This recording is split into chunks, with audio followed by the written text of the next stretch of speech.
بسم الله الرحمن الرحیم. یو ورور پوښتنه کړې ده. پوښتنه ډیره اهمه او ډیره لازمي پوښتنه ده. وی اکثره وخت په کورو کې پشانې، موږکان یا د هغسې نور چې کوم د کور حیوانان دي، کوچني کوچني حیوانان، دا په سالن کې خولې وهي.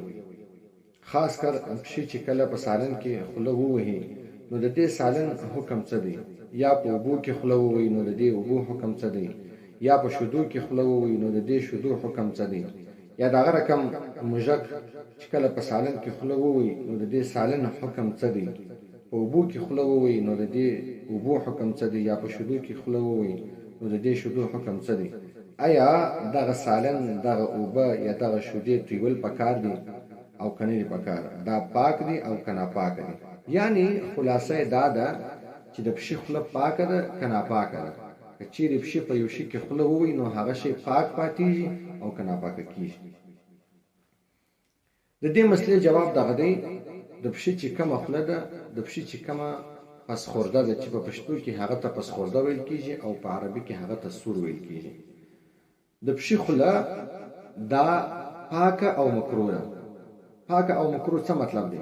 یعنی که چیرې پشي کور ته په سالن کې خوله ووهي، یا په اوبو کې خوله ووهي، یا په شیدو کې خوله ووهي، یا یو بل داسې د خوراک په شي کې خوله ووهي، نو هغه شی پاک دی. د دې په خولې سره هغه شی نه مردارېږي، لیکن دا مکروه دی. مکروه څه مطلب؟ مکروه مطلب دغه دی چې ښه کار دغه دی. که چیرې د دا شي پر ځای باندې تا ته بل شی در میلاوېدلی سي، د دې اوبو پر ځای باندې دا پشي چې خوله کې ولې ده، د دې بغیر تا ته نورې اوبه هم در میلاوېدلی سي، د دې سالن بغیر تا ته نور سالن هم در میلاوېدلی سي، د دې شیدو پر ځای باندې تا ته نورې شیدې هم در میلاوېدلی سي په کومو شیدو کې چې پشي خوله ولې ده. نو په کار دا دی، ښه کار دغه دی چې ته دا سالن تس کې، دا اوبه تسې کې، توی کې او دغه شیدې هم توی کې، د هغه پر ځای باندې نور استعمال کړه. اما که چیرې ضرورت وي، یعنې ستا سره یوه باټلۍ اوبه دي د اودس لپاره یا د چشنګ لپاره، یا دغه رقم ستا سره لږ سالن پروت دی، یا ستا سره لږه شیدې دي، ته هغه ته ضرورت لرې، اوس په دې کې پشي خوله ولې ده یا موږک خوله ولې ده، نو د دې استعمال بیا جایز دی، پروا نه لري، دا ستا لپاره پاک دی، دا ته استعمالولی شي. ځکه چې دا داسې حیوانان دي چې د دې څخه انسان ځان نشي ساتلی. په هر کور کې پشي ده، په هر کور کې موږک اوسي، په هر کور کې مار او لړم اوسي.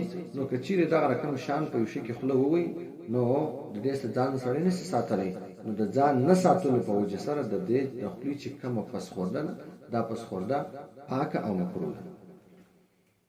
نور الإزا کتاب الطهاره صفحه نمبر 25 کې لیکلي دي: والثالث مکروه، یعنی درېمه پسخورده هغه مکروه ده.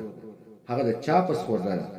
استعماله مع وجود غیره، یعنی د دې استعمالول چې د دې په بدل کې بل شی موجود وي نو بیا دا مکروه ده. که چیرې په بدل کې بل شی نه وي موجوده، بیا د دې استعمالول مکروه هم نه دی، جایز دی.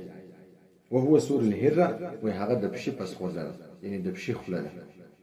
وسواکن البیوت، او دغه رقم هغه حیوانان چې هغه په کورو کې اوسي، د هغو څخه انسان ځان نشي ساتلی، د هغو ټولو دا حکم دی. کالفاره، وخت لیکلي دي لکه موږک.